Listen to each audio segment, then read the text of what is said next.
नमस्कार स्वामी भक्त हो. श्री स्वामी समर्थ. आज मी तुम्हाला सांगणार आहे की गुरुपद कसे घ्यावे. गुरुपौर्णिमा ह्या वर्षी 13 तारखेला आलेली आहे, 13 जुलै.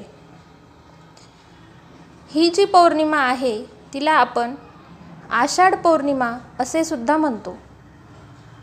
ह्याच दिवशी संन्यासी जनांचा चातुर्मास्यारंभ सुद्धा आहे. म्हणजे 13 तारखेपासून 13 जुलैपासून चातुर्मास हा सुरू होणार आहे. तसेच गुरुपौर्णिमा रात्री 12:07 सुरू होत आहे. चला तर मग मी तुम्हाला सांगणार आहे की गुरुपद कसे घ्यावे. स्वामी भक्त हो, आपण प्रत्येकास माहीत आहे की या विश्वात जन्म घेणाऱ्याला परमेश्वराचे सानिध्य लाभण्यासाठी श्री गुरुचे चरण धरावे लागतात. आपण सर्व सेवेकरी भाग्यवान आहोत की आपले गुरुपद साक्षात परब्रह्माने घेतले आहे. अशा या परब्रह्म भगवान श्री स्वामी समर्थ महाराजांचे पूजन करून आपल्या भावी आयुष्यात मार्गदर्शन करण्याची विनंती त्यांना करण्याचा हा दिवस. आपण सेवा केंद्रात किंवा घरी परब्रह्म भगवान श्री स्वामी समर्थ महाराजांची षोडशोपचार पूजा यज्ञविधी ग्रंथाप्रमाणे अभिषेकासह सकाळी भूपाळी आरतीनंतर करावी. त्यानंतर त्यांचे चरणतीर्थ पुढील मंत्र म्हणून प्राशन करावे.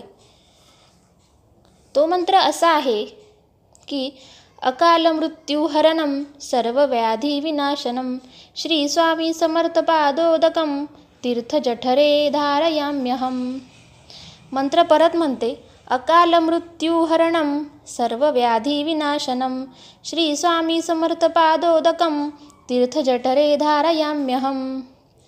आपले गुरु सद्गुरू परमगुरु परात्पर गुरु व गुरुतत्व हे श्री स्वामी समर्थ महाराजच आहेत. यासाठी जे स्वतःला सेवेकरी म्हणून घेतात त्यांनी वरील पद्धतीने गुरुपूजन करावे. हा गुरुपूजनाचा तत्वरूप मार्ग आहे. भगवान श्री स्वामी समर्थ महाराजच हे आपले गुरु, माता, पिता, सर्वस्व आहेत. या गोष्टींची जाणीव पदोपदी ठेवून तन मन धनाद्वारे त्यांची सेवा करावी. या दिवसापासून रोज सकाळी 11 माळी स्वामी समर्थ या मंत्राचा जप व 1 पारायण श्री स्वामी समर्थ चरित्र सारामृत या ग्रंथाचे करावे. 1 पारायण म्हणजे 3 अध्याय. श्री स्वामी समर्थ या मंत्राचे अनुसंधान या दिवसापासून करावे.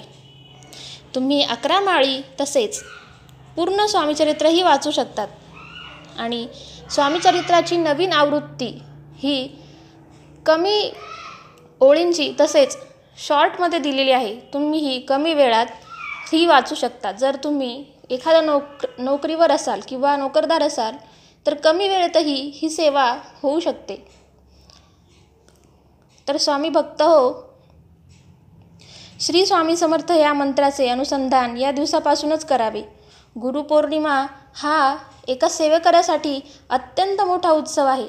तर या दिवशी गुरुपद घेऊन स्वामी महाराजांची सेवा सुरू करा आणि स्वतःला त्यांच्या भक्तीमध्ये लीन करून घ्या.